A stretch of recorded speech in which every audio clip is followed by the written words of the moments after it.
काही खूपच धक्कादायक आणि दुर्दैवी घटना घडलेली आहे. काय नेमक्या आठवणी आहेत, काय तुमची प्रतिक्रिया आहे?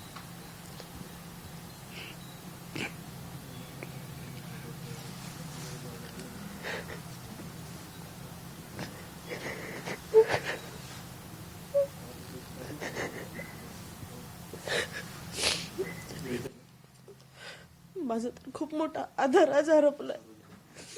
1990 वडील गेले आणि आज माझा राजकीय गॉडफादर.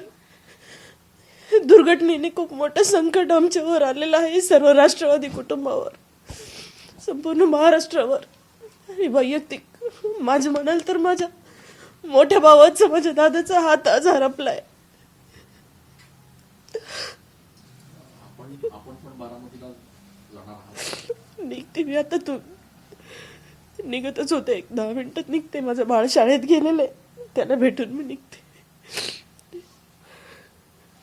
राजकीय गॉडफादर होतेच, पण एक दादा, लहान मोठा भाऊ म्हणून तुम्ही त्यांच्याकडे नेहमी करत होते. कायम म्हणजे देवगिरीला मीटिंग असली तर आवर्जून जेवली का ग इथपर्यंत बारीक लक्ष असायचं. जर मी कधी बाजूला उभी दिसले किंवा काही कामात, काही ग जेवली नाही का, इथपर्यंत बारीक लक्ष. आज मतदारसंघाचा विकास फक्त त्यांच्यामुळे करू शकले मी. खूप मोठा आघात.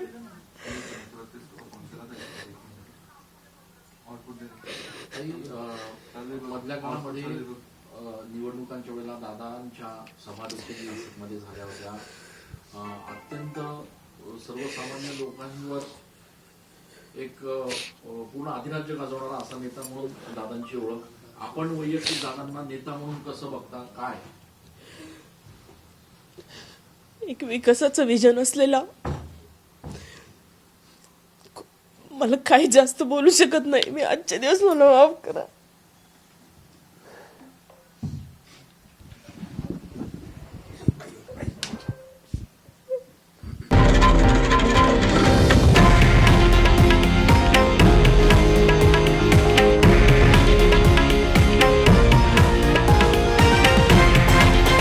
हे आहे देशातील नंबर 1 न्यूज नेटवर्क आणि आपण पाहत आहात TV9 मराठी, एकमेव.